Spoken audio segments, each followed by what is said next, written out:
for authors, filmmakers, entertainment, and all your listening needs. Listen now to Talk Now Radio, where no topic is taboo. Hello, everybody. Welcome to Talk Now Radio. This is your host, Royce Redneck Radio Man. And tonight we're going to be having open mic night, and I'm going to be taking callers. Real quick, like before I start answering phones, though, I want to remind everybody that starting tomorrow at, let me look at this just to make sure I don't make any mistakes on this, because this schedule over there is kind of new to me. All right, starting tomorrow at 12 p.m. Pacific Time, 1 p.m. Mountain Standard Time, 2 p.m. Central Standard Time, and 3 p.m. Eastern Time. For 2 hours, I'm going to be interviewing Georgia Love about her book, Escape from Manhattan. And pardon me, I got so busy with the time zoning, making sure I got that right, I forgot her name for a second, the name of her book. But yeah, we're gonna do a 2-hour show about her book, and it's much more than just an entertaining read. It covers a lot of material. I mean, it's got an interesting story and plot line, and part of it is novel, but it's wrapped around a lot of factual information as well that covers a lot of areas that's going on in the world today that's a major concern to her. And we're going to probably talk a little bit more about that than we are the plot line in the book. So if y'all want to join us, you got to go to www.freedomslips.com. Now, this is a listener-supported radio station just like mine. What this basically means to y'all is that the actual people who listen are the ones that either donate, click on affiliate links, or they help promote the show or do something to help the show stay alive, which is a good thing for the listeners, because in so many cases, when you got a corporation that's, saying, I'm going to buy advertising space on your website or in your show, you go to cover something that's important to the public that for some odd reason they don't like the particular topic that you're putting out. They just sit there and say, well, if you run that show or discuss that topic, we're not going to support your site anymore. This means an awful lot to have a big sponsor when you have bills coming due on the first of every month. On the other hand, with listener support, usually it's spread out with a bunch of little payments amongst a bunch of, individual people, and one person getting upset with a topic and backing out is not going to hurt nearly as much as a big corporation with a larger amount would hurt. So it really works out to make it better to keep freedom of information coming through the airwaves for the listeners to support it. And this is the way they prefer to do it over there. Their slogan over there is where information never sleeps. And they've got some 50 or 60 radio shows on one single network. It's not like one show like mine. In other words, mine's going to be one of many. Now, I will be continuing to do Talk Now Radio in the meantime. My shows are going to be on the usual Wednesday nights and Saturdays. And that's going to be Wednesday nights at 5 p.m. Pacific, 6 p.m. Mountain Standard Time, 7 p.m. Central, and 8 p.m. Eastern. And of course, Saturday's show is going to be just like always, 11 a.m. Pacific, 12 p.m. Mountain Standard, 1 p.m. Central Standard, and 2 p.m. Eastern.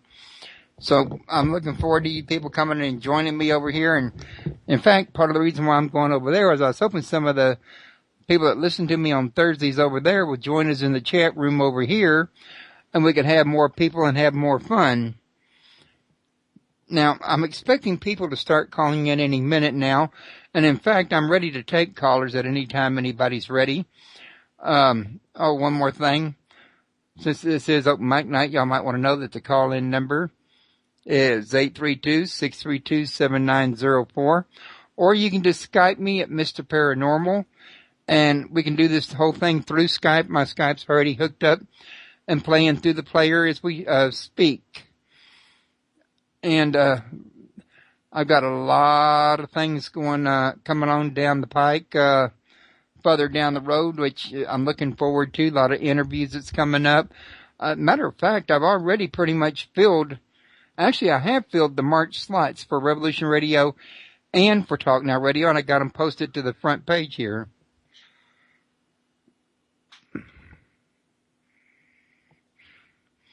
So all y'all have to do, if y'all are interested in knowing what's coming up, is give a scroll down.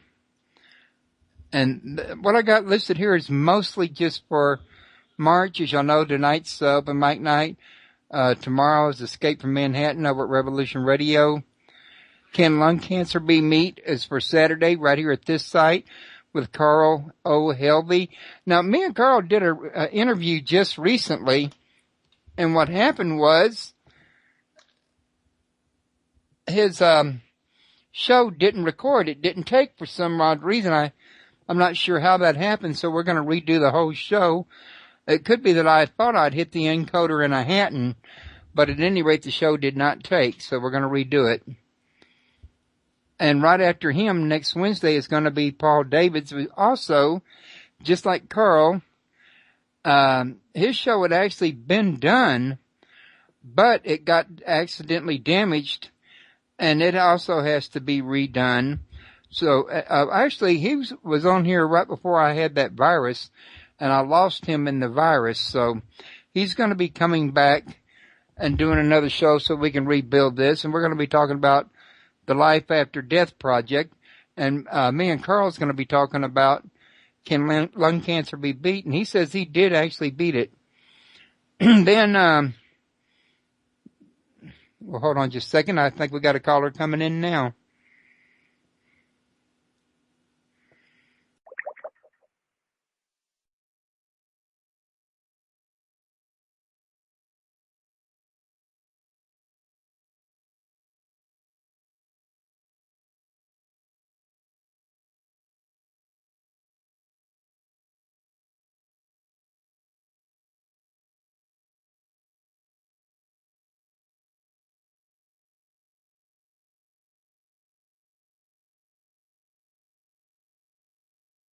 Okay, I got you on the group call. Now all I got to do is make sure we're not on hold.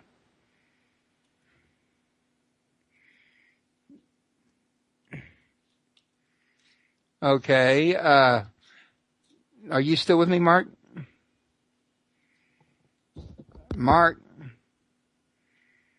Oh, no.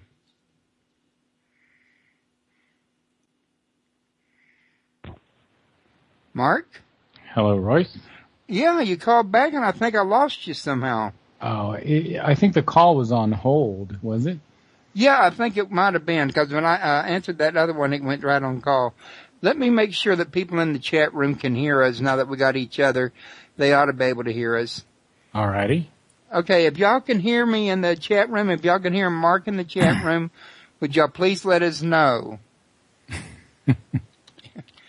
That was a big oops on my part. It happens.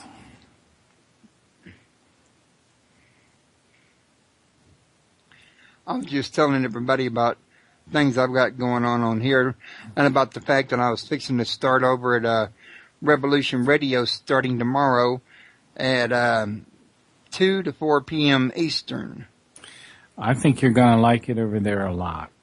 That's what Zen Garcia was saying, and actually Gordon Johnny Noto said the same thing. Now, he's not okay, they can hear us both.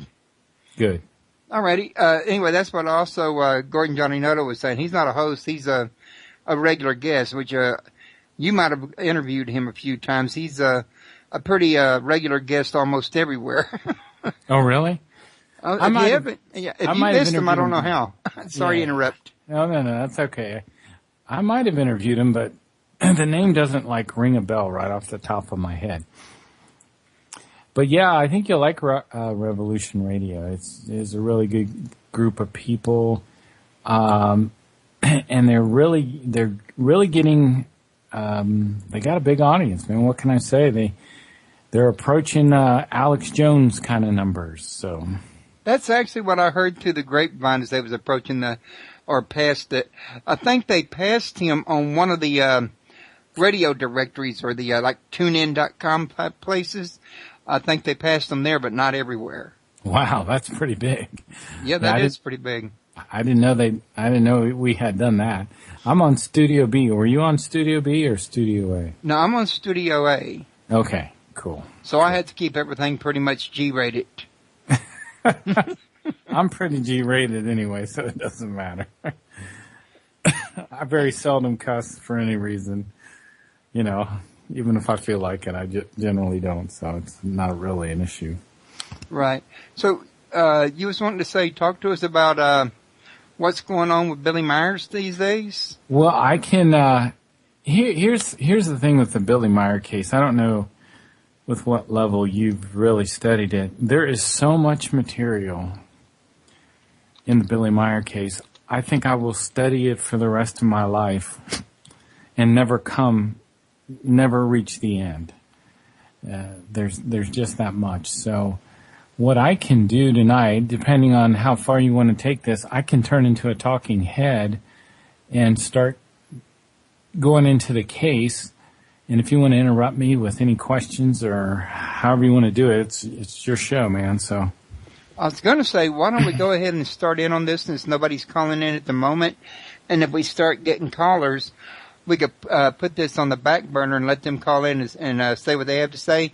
And if we should run out of time, we got each other on Skype. We can always schedule a separate show if you like. Oh, sure. And then we'll just cover what we're able to. What do you think? That sounds good. That sounds like a great plan. I like that. Well, I will go back. I'm going to go back in time to about 1945. Might have been actually 1944. Billy was about 4 years old, and he woke up at 3 a.m. one morning, and he crawled out a lower window there on his bedroom, and he sat on a bench outside. It was a beautiful May evening in Switzerland, in Bulak, Switzerland, actually, and he looked up at this beautiful starry sky, and he sensed what he called a radiating light, an invisible light, he called it. And he sensed that was the love of the creation.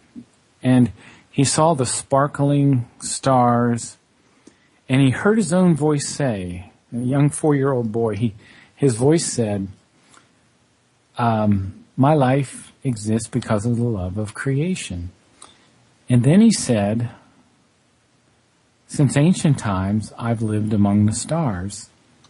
And these memories started flooding in, all of these good memories, and he felt like he knew his life's purpose then. So the next day, when he woke up, he went to the local pastor there in Bulak, which was a man named Pastor Rudolf Zimmerman, and he told Pastor Zimmerman about his experience. And Pastor Zimmerman said that was a very important experience, Billy. You should pay attention to that. And then Billy told Pastor Zimmerman that he had been hearing voices at times. And it was like someone was talking to them. And then Pastor Zimmerman explained to Billy something called telepathy. So a few days went by, and young Edward went out into the forest, as he loved to do there in beautiful Switzerland, a beautiful area in Switzerland. And he was out in the forest playing, and he was looking in a stream, and he saw these fish swimming around the stream, and he was just watching these fish. And then he saw a flash out of the corner of his eye, and he looked up, and he saw this silvery pear-shaped craft coming out of the sky. And it came down, and it hovered just a few inches above the ground there in a field. And then out of this craft stepped a very elderly human man. And this man walked over to young Billy, took him by the hand, led him back into the ship, and introduced himself. His name was Svath. He was a 1,000-year-old extraterrestrial human. And then he started to talk to young Billy. And he started to tell Billy what his mission in this life would be. And he explained that he would be a teacher of something called the teaching of the Spirit. And Svath explained to him that he had done this before and that he had previous lives on the earth, and that for the past 13,000 years he had been a kind of prophet, and that in his previous personalities he had been Enoch, Elijah, Isaiah, Jeremiah, Emmanuel, and Muhammad.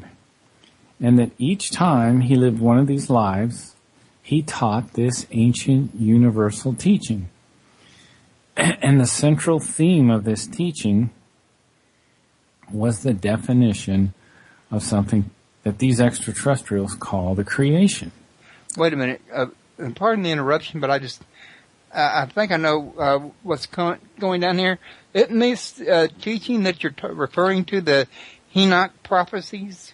Well, the Enoch prophecies are part of this whole big picture, a very important part of this picture.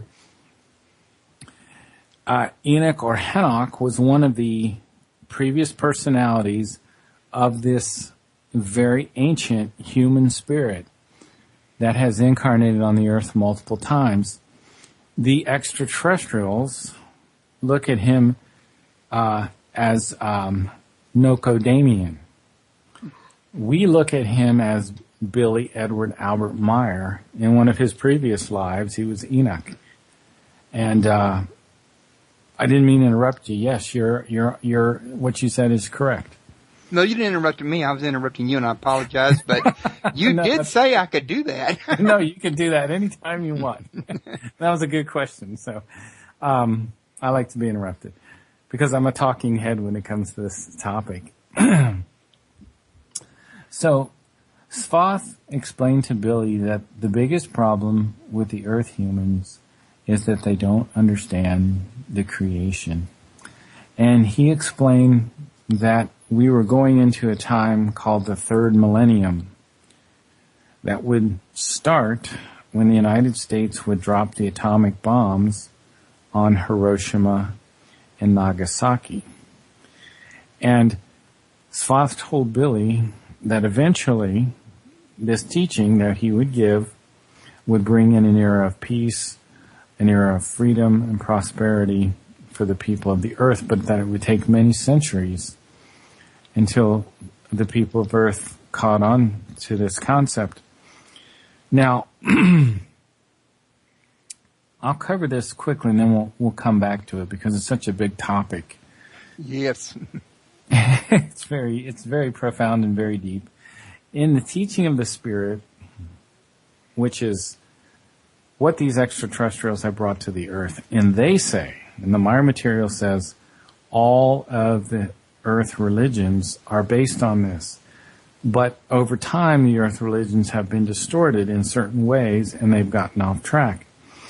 And there are basically 5 general concepts. The first is, what is the universal consciousness? Who created the universe?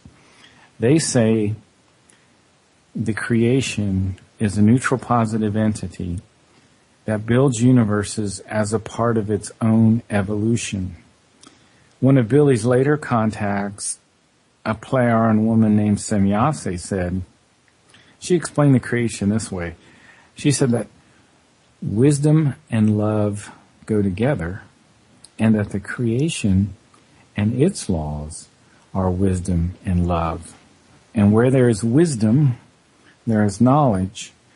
And where there is love, there is cognition.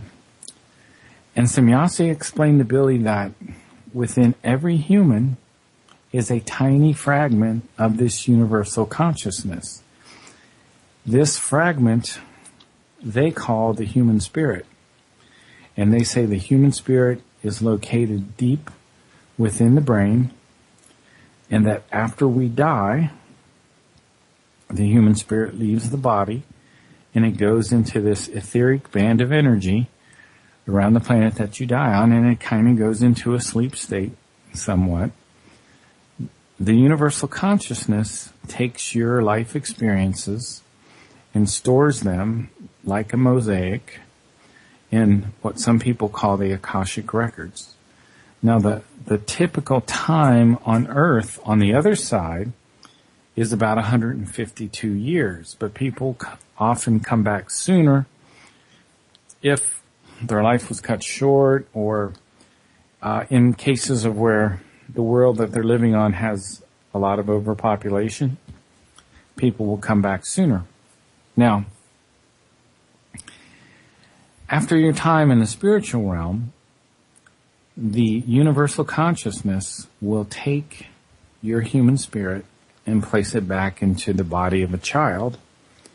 And then something comes down called the consciousness block, which is designed to kind of screen out your past life memories so that you can start this new life kind of with a clean slate. Now, some people do have legitimate past life memories, but the idea is that each time we live, we're not flooded with all our previous experiences, so we can start anew.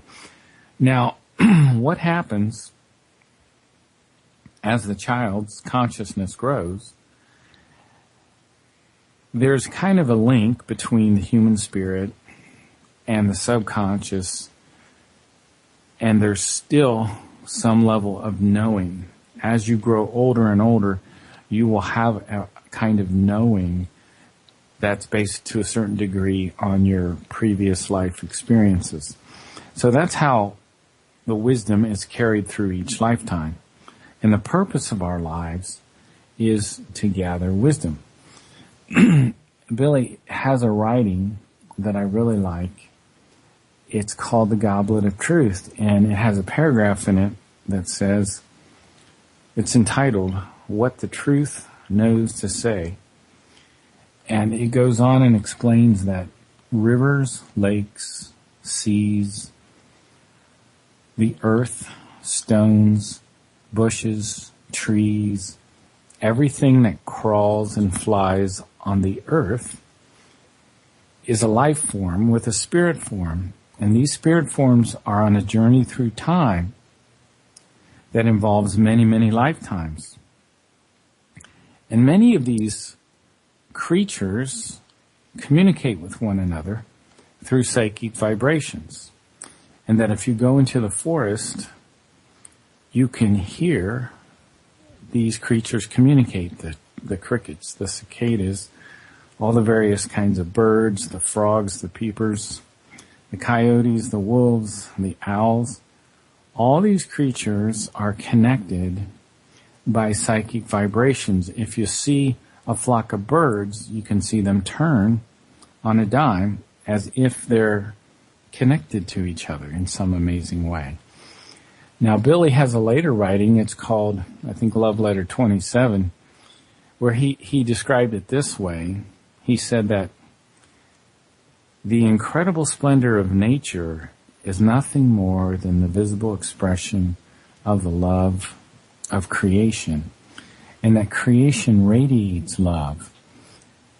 And if it wasn't for the love of creation, nothing would exist that does exist. And that love is the highest principle in creation. And through that principle, everything follows in absolute logic.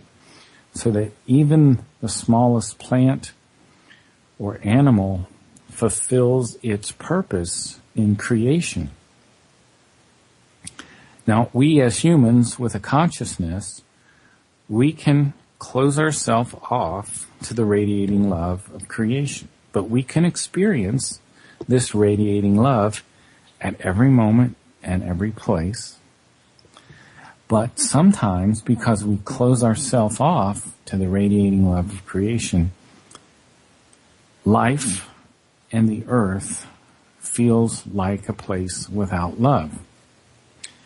Now, Billy continued to meet with Svath for 11 years, this elderly Plejaren man. And if you notice, I use the word Plejaren and not Pleiadian, because in 1995, the Pleiadians revealed their true identity. And they told us that they're not from the Pleiades, but they're from 80 light years beyond our Pleiades in a different space-time configuration. In between 1975 and 1986, the main contact time, there were 2,862 extraterrestrial humans on the Earth. They came from nearby star systems, they came from the Plejaren system, and they came from the Tao universe. Now, when they left in 1995, they basically cleared out all their bases and all the evidence of their bases. At that time, they had 3 bases on the Earth, one in Asia, one in North America, and one in Switzerland. The one in Switzerland had been here for 350 years. Now, they wouldn't tell us why they were leaving, but they did leave in 1995, and they revealed their true identities at that time. One of the things that Svath warned Billy about, he said that the people of the earth make for themselves idols. So he told him to stay in the background and focus on his writing, that other people would come forward to tell his story. Svath also warned him that some people would hate his information and try to kill him. There was been over 20 attempts on his life. And he was warned that even his wife would turn against him and call him a hoaxer. Billy was also told that he would eventually lose his left arm in a very difficult bus accident. So young Edward met with Svath for 11 years until he was 16 years old. And then he was told that he would get his second extraterrestrial teacher. And he was told to go into a specific location up on a specific hill and to wait.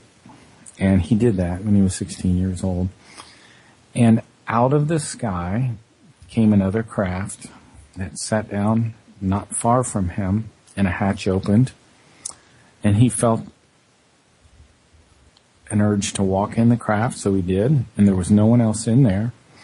So he realized that it was kind of a robotic ship. And then the door shut, and he sat down in the only chair there. And then the ship became invisible. He became invisible. He couldn't see his own hands in front of his face. And then the ship sped away. And he was watching. He could see the ground right underneath him. And he could tell they were flying towards the Middle East. And they eventually went over top of the Great Pyramids. You know, they're still fairly high. And eventually, some distance from the Great Pyramid, the ship landed. He stepped out of the ship. And it was night. And he realized that there looked like something like a falling star coming out of the sky. And it started to light up the whole sky. And as it got lower and lower, he realized it was another ship. And it was about a 300-foot diameter ship that was hovering almost right in front of him, not far away at all.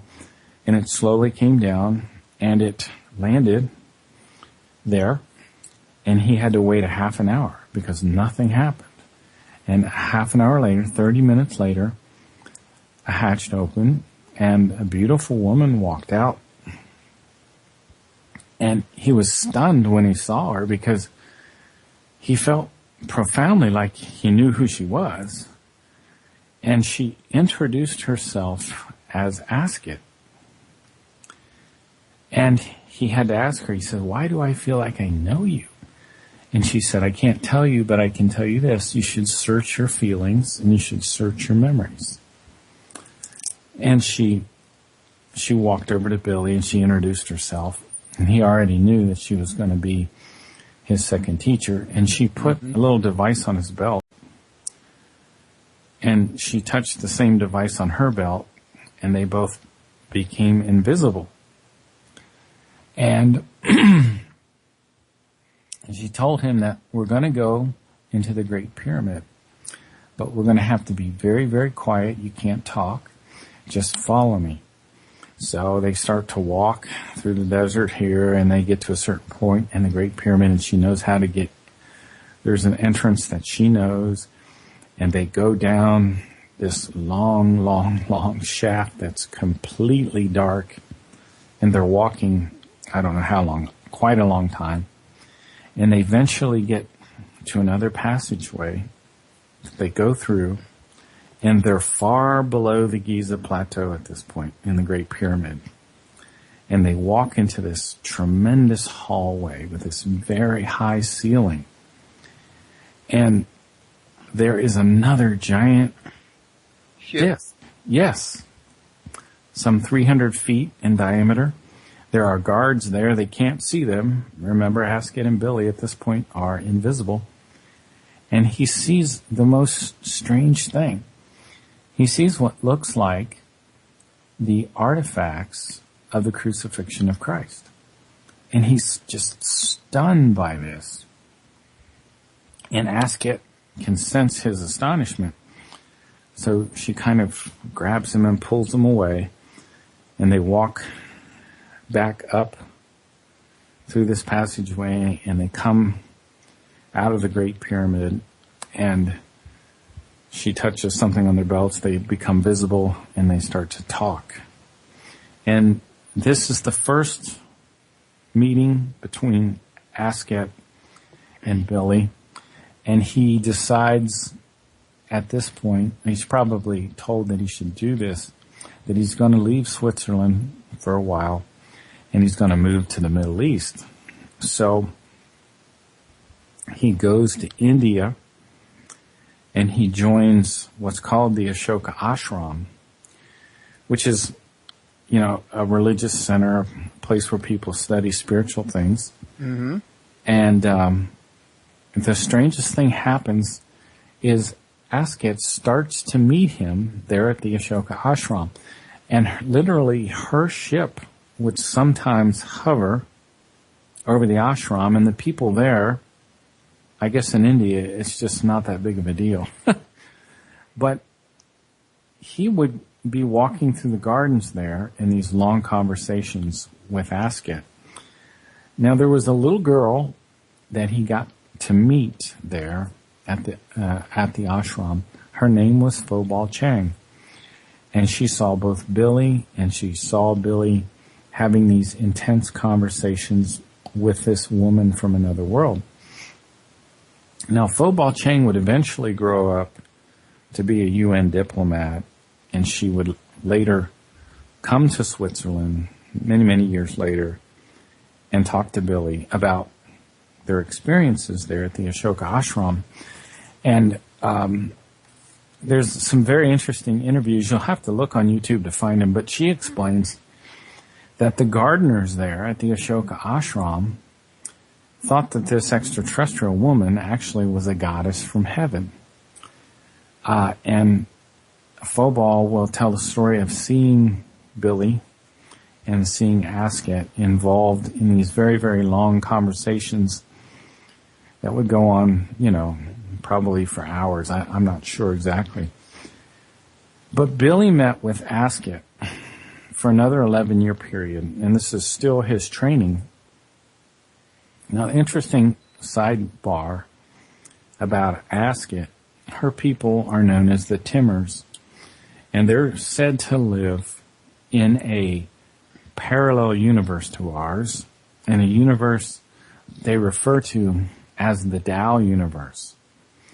Now, the interesting thing about these two extraterrestrial groups, the Plejaren and the people from the Tao universe, they have a common ancestor called the Lyrians.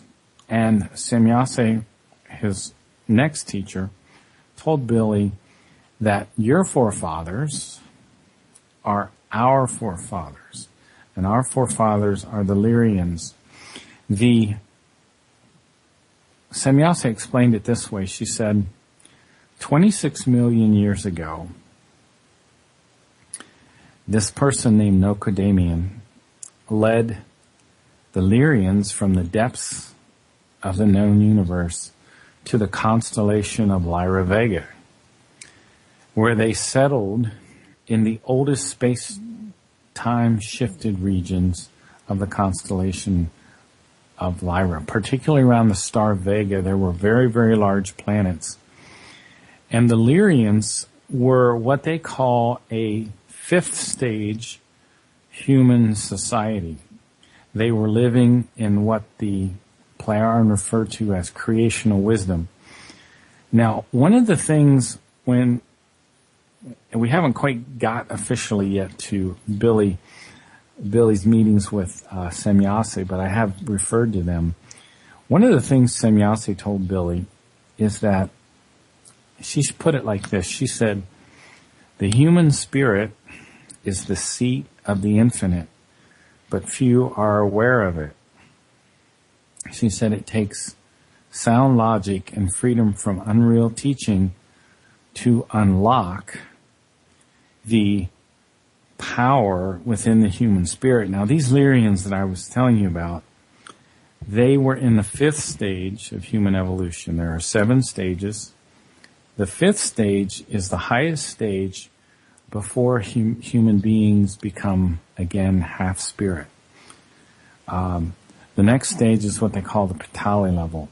But some of these Lyrians became what they call the JHWH. They also call them Ishwish. They call them Kings of Wisdom. And these are people that have nearly mastered the almost limitless powers of the human spirit. We're supposed to be at some point able to do telekinesis, telepathy, look into the future, look into the past, and many, many other incredible things. But our common forefathers between these Plejaren and these Timmers is this other group called the Lyrians. Now, Asket met with Billy for 11 years, and then his contacts with her stopped. And Billy had an 11-year period where he had no contacts. During that period, he had his horrible bus accident where he lost his left arm.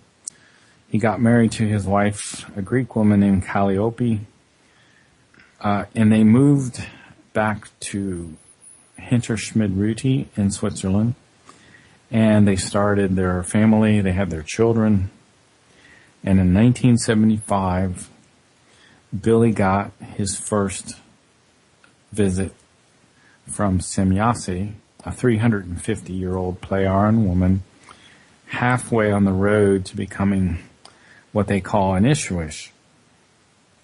And it was at this time that Billy's public mission started.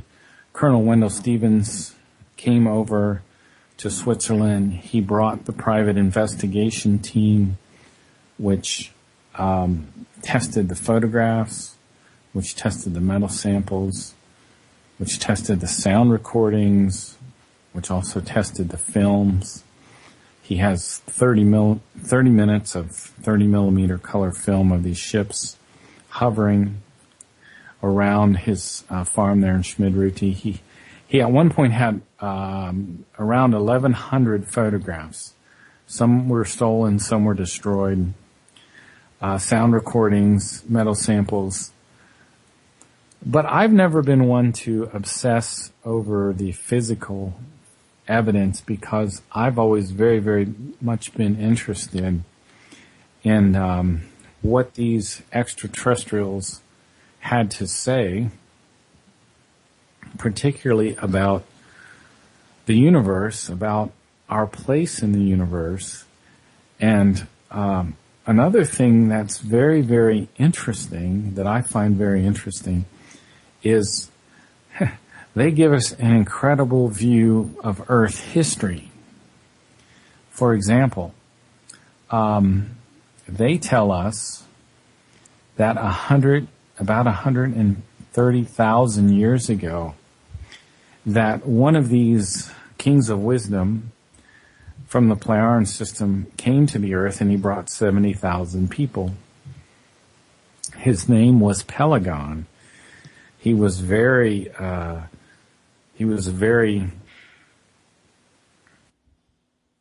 you still there? Uh-oh. I wonder what's happened here. Let me check and see if I'm showing to be.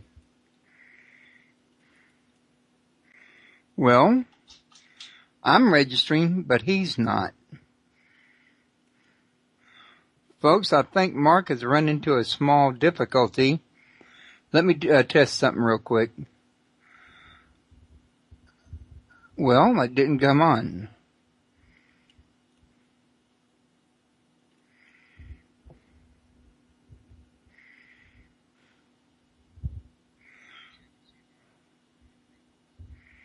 Okay, it's not on my end. My end is working.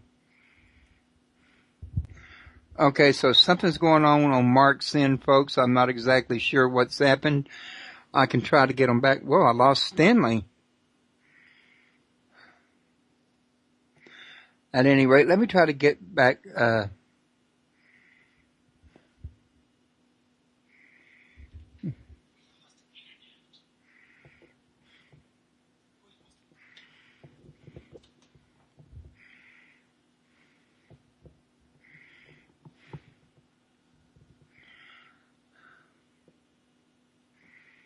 well, let's see what we got here.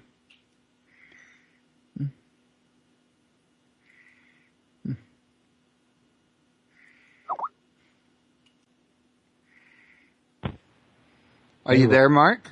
Yeah, that was interesting. Yeah, we seem to have lost our connection, or I did, or somebody did. You know what, here lately, we've lost our internet over the last couple of days. Everybody in the house but me, because I'm on Ethernet, and I figured there's some kind of interfering signal, sunspots, or something that's messing with the wireless. But this time it appears that I was affected, or you lost yours. Oh wait, Cajun Ghost Hunter said he got a message that the server was active. He must have got that when he reloaded my web page. My guess would be that I lost my connection for a brief instant, and we're back. Okay, I am very aware of some of the technical issues that you can run into on radio shows. Well, we're kind of stuck with that. It's the downside of it. We're dependent on this technology, and it's the only technology we got to use. Well, I think sometimes the technical issues are also related to sometimes the subjects that you cover. At least I noticed that if you want to get hung up a lot or have a lot of technical problems, talk about Fukushima. Do you ever discuss Fukushima on your show? That's one subject I'm not familiar with, and believe me, there's not a lot of those that I know of. Well, that's one of my favorite topics is, besides the Billy Meyer case, is what I consider. Well, I'm really changing topics on our listeners. I'll try to get back on track here. To me, the greatest disaster in recorded history occurred on March 11th, 2011. Oh, the radioactive thing. Yes, in Japan. I take it back. I'm a little more familiar than I thought. Yep. Those nuclear reactors the radiation was never contained on those reactors. They are still spewing radioactivity into the Pacific Ocean and into the air. People are not aware of that. It's been covered up on the mainstream media. That would be another subject for you to look into there. But yeah, that one will get you some technical problems if you talk about Fukushima. Anyway. I thought sure talking about the early church would do that. Do you talk about the early church sometime? Oh, a lot. Oh, do you? Is that a controversial topic?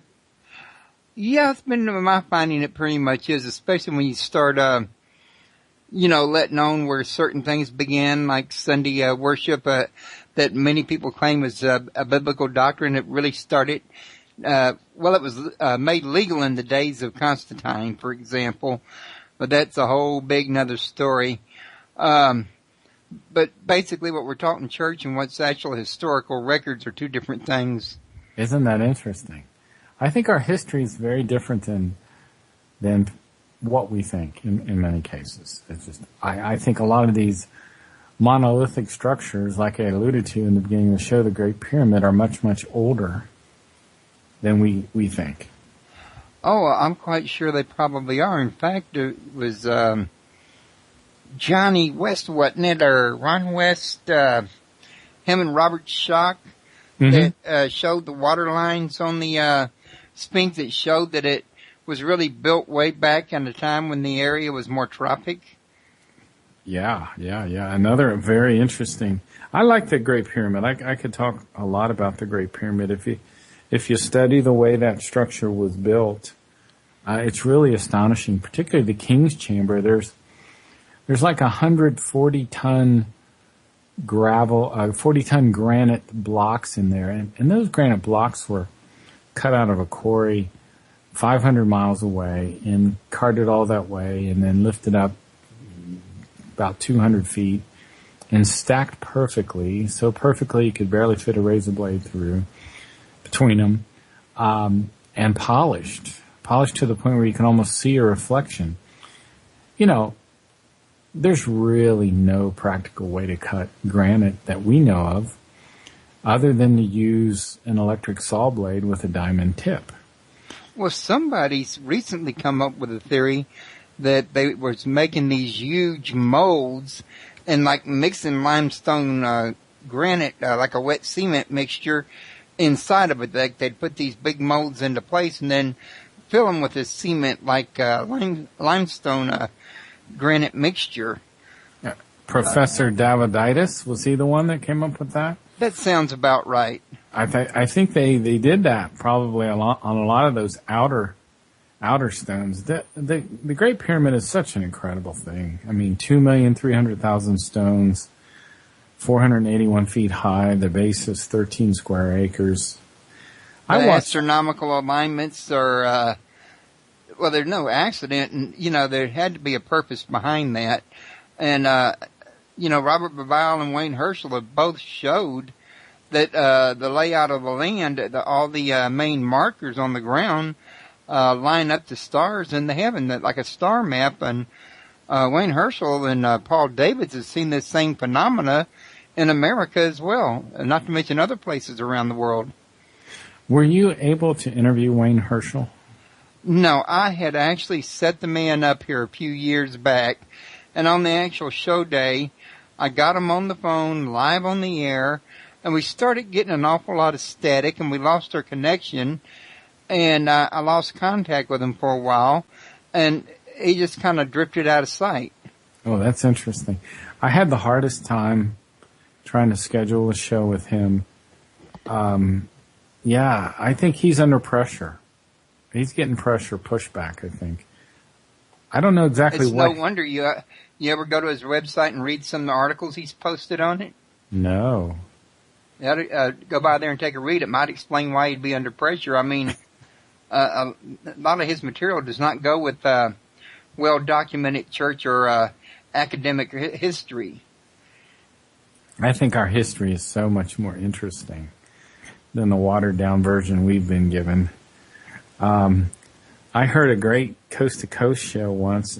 What is it, Giorgio Tsoukalos? Oh, I like him. I do too. He said something. I think I kicked him off, but I like him.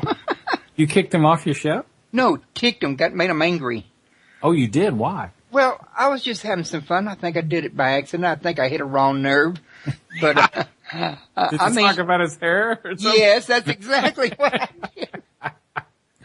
I had watched the Ancient Aliens show, and his hair reminded me of a Centauri. So I commented on it live on the show. Oh. And I have not heard from him since, and I'm like, oh my God, I bet I offended him, and I really had not meant to do it. Well, I'll have to remember that if I ever get him on the show. But it's hard to comment. I don't know why he purposely wears his hair all over the place like that. I mean, there's nothing wrong with it, and no. I thought maybe he just liked it that way. And I didn't think he would take it offensively, but maybe there's something I don't know. Well, it's interesting. He did a show on Coast to Coast on July 31st, 2011. And I wrote down this little thing he said. It made such a big impression on me. He said there is an ancient manuscript from Egypt called the Al-Hittat that says the pyramids were built by the Egyptians with the assistance of the guardian watchers of the sky, also called the Watchers from Heaven. And I always thought that was just absolutely fascinating. And I have another book here that gives some insight into the pyramids. And it's a book by Colonel Wendell Stevens. And I've heard of him. Oh, yeah. He's one of the investigators on the Meyer case. A very well-known UFO researcher. And his story is kind of interesting. But I have to look up exactly where it is. But there's one of the older step pyramids in Giza. Has a mural. It's called Zozar's Pyramid, and I'll read this little section. Dr. Lawrence Kennedy was visiting Egypt and took some time to inspect the ancient pyramids there. He was looking for evidence of the mysterious energies so often reported from the place and was trying to ascertain their source and the nature of the now popular pyramid energy itself, if possible. In addition to the public tours, he arranged a private tour of the pyramid complex for his party. One of the things not on the regular tour program was a visit to Zozar's Pyramid, which is the step pyramid. It has another name, too. And in particular, an opportunity to examine a chamber in the pyramid that is not open to the public. To his great surprise, he discovered there was a mural painting on one wall of the room that clearly showed a larger, cylindrical, cigar-shaped object in the air over the area, surrounded by several other airborne objects of a circular disc shape. An extensive inscription on the picture done in ancient Proto-Egyptian writing described a visit to Egypt by a celestial beings who came from another place in the heavens. And I thought, wow, why aren't we taught that in school? Why aren't we given that information? I thought that was one of the most fascinating things. I find it amazing that this hasn't been talked about more on the internet. I mean, you're the first time I've heard of this. I know, Royce, there's so much out there. There's still so much out there. Like what I was starting to get into just before we got cut off, and I know we're not going to have enough time for it, but that's okay. We can always meet on a later date. I'm up for it if you are. Oh, sure. That'd be great. Some of the ancient civilizations that have been on the earth that are documented in the Meyer case, who the leaders were and how the civilizations came to an end. Incredible depth of information on Atlantis and Lemuria, who the leaders were, some of the crises that occurred during that whole society, what caused the Great War, what caused the Great War that wiped them out. Very, very, who the Aryans were. The Germans were always about that. I recently was reading a book by Richard Dewhurst about the ancient giants who ruled America, and part of the finds, I want to say it was either in Carolina or the Catalina Islands, were some Mandaean Indians that were of giant stature, at least 6'5" and above, that had blonde hair, blue eyes. First thing I thought of was the Aryans of Hitler's fame, that was also supposedly the same ones that come in and try to take over the Hindus, in other words. So, you don't know what kind of connections there are and where they're really at. I think there are a lot of connections that are particularly fascinating.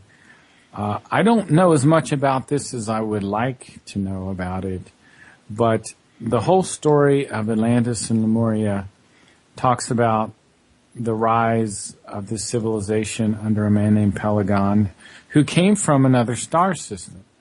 And I think that's what's happened in the ancient past, that some of these societies were created by extraterrestrial humans. And you talked about giants, and very ironically, you mentioned they were blonde hair and blue-eyed. These Lyrians were supposed to be blonde-haired and blue-eyed. And on top of that, I've heard that the Atlantis was originally founded by Lyrians. Yeah. I mean, the Ishwish, who led the Atlanteans, Atlant, was of Lyrian descent. And he and his wife, Karaitide, built this beautiful city on an island continent that, my understanding is, existed somewhere between South America and Africa. And it had a tremendous climate, perfect for living. And it wasn't long until you'd see these beautiful skyscrapers, this architecture. I shouldn't say skyscrapers, but, and then later, there came a man named Muras, who built the city of Lemuria, which was somewhere near the Gobi Desert. And he also built 2 underground cities, one called Agartha Alpha and Agartha Beta. And these cities were connected by an underground tunnel system. And both Atlantis and Lemuria, they lived in peace for some 2,000 years before they started to have any kinds of trouble at all. And then the whole story of how the trouble got started and the people that came in, and it relates to Aryans. We were talking about the Aryans, so it's a good story for another day, though. You're on Facebook, aren't you, Mark? Yeah, if you look Ohio Exopolitics on Facebook. I was just telling Stanley in the chat room that you host your own show called Ohio Exopolitics. You still got that over at Blog Talk Radio, am I correct? Right. You can go to the Blog Talk Radio show, which is blogtalkradio.com, Ohio Exopolitics. If you Google Ohio Exopolitics, that's probably the easiest way to find it. And I'm on Saturday night on freedomslips.com, which is Revolution Radio, in Studio B at 8 p.m. The show on Sunday on Blog Talk is 8 p.m. Eastern. And your listeners can stop by there. And I want to formally welcome you to Revolution Radio. I think you're going to love it. Oh, I'm quite sure I will. They seem to know who I was well in advance before they come looking for me, but I was on Blog Talk Radio so long. There's not a lot of people who don't know who I am by now, I would think. No, I don't mean to sound full of myself, but I mean when you've been around for so long, your name gets passed around. In other words, are you still in touch with Michael Tellinger at all? I listened to some of your shows. Yes, I am. Oh, those shows you did with him were great. Oh, really? The thing about him is because he's in Africa so much, it's hard to get him pinned down for a show. I'm sure. But he's got great information when you do get him. You have to be patient working them into the schedule. Well, it's good that you have contacts with him, man, because I thought you guys did great shows together. Oh, well, thank you. I wasn't even aware you were listening. Because myself, I don't have time to listen to everybody's show because I run a one-man show myself, and it's a very time-consuming, project, in other words. So I kind of figured you may not have much more time than I have. I don't. I don't have any other memberships to Coast or anything else, anymore. Just because I spend so much time, in everything that I'm involved in. You're probably very busy, I'm sure, too, as well. Well, my wife just now got in, and she's probably waiting to meet with me to go watch Criminal Minds, so I guess I've been wrapped on this one. However, I've got you on Skype, and I think you and me could probably have quite a few good shows just randomly coming up with topics that we're interested in because we seem to share a wealth of knowledge in various areas. Particularly in ancient history. I'd love to talk to you more about that. That'd be wonderful. You are aware of the fact that ancient mythology, prehistory, ancient religions, the early church, ancient aliens, all of that has been a favorite 20-plus year study of mine, right? I would also love to talk to you about any of those topics. And it sounds like you have a lot of information on the early church, which might be very interesting. I got a little personal thing with the church. I mean, I don't want to just shoot them down altogether. I mean, a lot of people do get some value out of it, but while this is all said and done and true, they're not a upfront organization either. I mean, I wouldn't, claim them as my path to God, in other words, and I sure wouldn't, force feed them down other people's throats, in other words. I hear you. There's some interesting passages out there that can certainly be looked at from other perspectives, too. It'd be great topics for shows. Oh, yeah. No, there's the topic of the Bible itself. It's not all it's cracked up to be. And, you got one camp out there that says the whole Bible's a lie, another camp that says the whole thing's the truth. And the truth is right where it usually almost always is. It's right down the middle. Well, thanks, Royce. I've really had a good time talking to you tonight. Yeah, I really enjoyed it too, Mark. This is the first time for us. I don't want to hold you up. I'm pretty sure you have things you want to prepare for. But let's get a schedule. Dude, how about March the 6th on Revolution Radio? Oh, okay. You're in the middle of the afternoon, though, right? Yeah, at 2 p.m. Eastern. Is that going to be a bad time of day for you? Yeah, I'll be slaving away at the day job, unfortunately. Oh, darn. Yeah, maybe I can, we'll have to figure something out, but we'll definitely, or maybe I could have you on, my show. I'm on Saturday night sometime. We could yeah, I could probably do that. I just need to give my wife an advance notice that, okay. We're not going to meet that particular night. All right. We'll figure something out. Let's stay in touch. Sounds like a winner, Mark. All right. Thanks, Royce. All right. Thank you. And folks, thanks y'all for kindly listening in. And we'll see you again Thursday, which is tomorrow, over at Revolution Radio at freedomslips.com, Studio A. And the chat room's always open to go over there and check the place out early. And I'm going to wrap it with that, folks. Good night. Good night.